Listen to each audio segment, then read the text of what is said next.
kızı. Asker doğar ve asker ölür.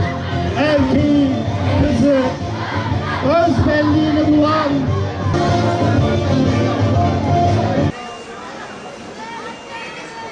الله أكبر الله أكبر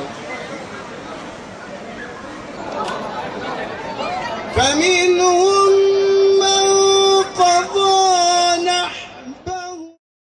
Çok değerli Hilvanlı hemşerilerimiz, bundan tam 5 yıl önce bugün paralel devlet yapılanmasıyla sinsice bir şekilde devleti eline geçirmek için hain planlar yapan FETÖ ülkemize hain bir darbe girişiminde bulundu. 15 Temmuz'da yabancı ve yerli işbirlikçilerin Türkiye'yi bölme girişimleri iradesine ve geleceğine sahip çıkan vatan evlatlarının direnişiyle bertaraf edildi. Müslümanlık kisvesi altında yıllarca her türlü imkandan faydalanan küffarlar çetesi bu imkanları ihanet planına çevirerek milli iradeye haince bir darbe indirmek istediler.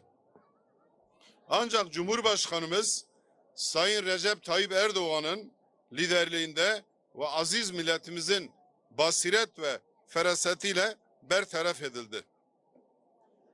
Çok değerli Hilvanlı hemşerilerimiz, dikkat ederseniz şu anda dünyada Avrupa ülkeleri, Çin'i, Amerika'sı, Fransa, İngiltere ve demokrasiye sahip çıkan bu devletler zamanla dünyada en büyük katliamları bunlar yapmıştır.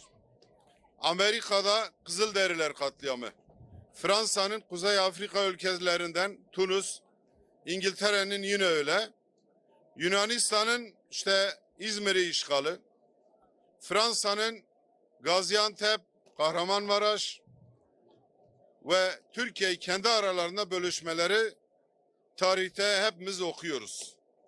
Ama şu anda bakıyoruz, Amerika'sı, Çin'i, İngiltere'si, Fransa'sı, bunların hedeflerinde Cumhurbaşkanımız Sayın Recep Tayyip Erdoğan var. Çünkü geçmiş yıllara bakıyoruz.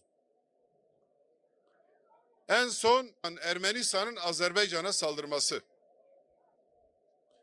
Türk Silahlı Kuvvetlerimizin desteğiyle Cumhurbaşkanımızın liderliğindeki güçlerimizin karşı gelmesiyle Ermenistan Rusya gizli destek vermesine rağmen püskürtüldü. Daha önceki yıllara bakıyoruz. Ermenistan'ın, daha önce Rusya'nın Azerbaycanlı kardeşlerimize saldırıları sonucu bir kısım Azerbaycanlı kardeşlerimiz, subayları Türkiye'ye sığındılar. Ve Türkiye'ye bir nota veriliyor. Bu askerleri geri verin. O zaman rahmetli Süleyman Demirel Başbakan, Süleyman Demirel zor durumda kalıyor. Ve böyle diyor: ben Kızıl Rusya'ya karşı nasıl karşı gelebilirim? Benim canım gidiyor, içim yanıyor ama bu askerleri geri vereceğim. Ve o Müslüman kardeşlerimiz diyorlar ki ya bizi öldürün. Bizi Ruslara vermeyin. Onlar bizi öldürmesinler. Siz bizi öldürün. Maalesef çok bir zor durumda Türkiye kalıyor ve askerler geri veriliyor.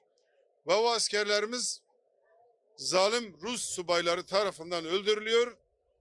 Bizim Türk subayımız da belli bir süre sonra intihar ediyor. Çok üzülüyor, intihar ediyor. Şimdi bakıyoruz,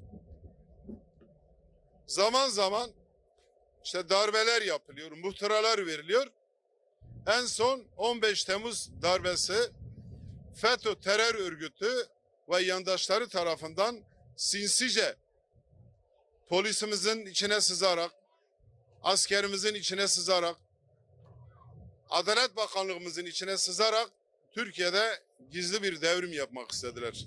Ama liderimiz Sayın Cumhurbaşkanımız Tayyip Erdoğan'ın özellikle karşı gelmesiyle insanlarımız sokağa döküldüler işçisiyle, memuruyla,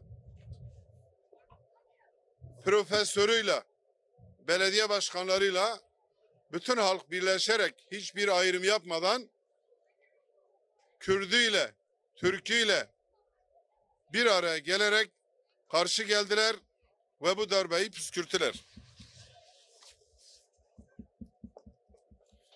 Toprakları kanla sulanmış bu aziz vatanın tek bir karışına göz dikme hatasına düşenler elbette nasıl bir mücadeleyle karşılaşacağını çok iyi bilmelidirler ve cevabını en ağır şekilde arayacaklarının hesabını yapmalıdırlar. Çok değerli hemşerilerim, diyorum ki Cenab-ı Hak bir daha bu 15 Temmuzları göstermesin. Ama gösterdiği zaman da biz yine Türk milleti olarak birlik ve beraberlik içerisinde karşı geleceğimizi hiç unutmasınlar. Zaten batıdaki basın şaşıp kaldılar. Ya bu Türkler ne yapıyorlar? Ölüme, düğüne gider gibi gidiyorlar. Tabii bunu beklemiyorlardı. İlk başta sessiz kaldılar. Sonra belli bir süre sonra çok kısık bir sesle kınadılar. Birlik ve beraberliğimiz için, vatanımız için bedenlerini tankların altına yatıran, göğsünü toplara siper ederek karanlık geceyi aydınlığa çeviren 15 Temmuz şehitlerimizi rahmetle ve minnetle yad ediyor. Gazilerimize Allah'tan uzun ve sağlıklı ömürler diliyorum. Hepinize teşekkür ediyorum ve diyorum ki Allah Recep Tayyip Erdoğan gibi cesur liderleri başımıza eksik etmesin. Allah birlik ve beraberliğimizi bozmasın. Hepinize sevgi ve saygılarımı sunuyorum. Buraya gelen bütün hemşerilerime teşekkür ediyorum.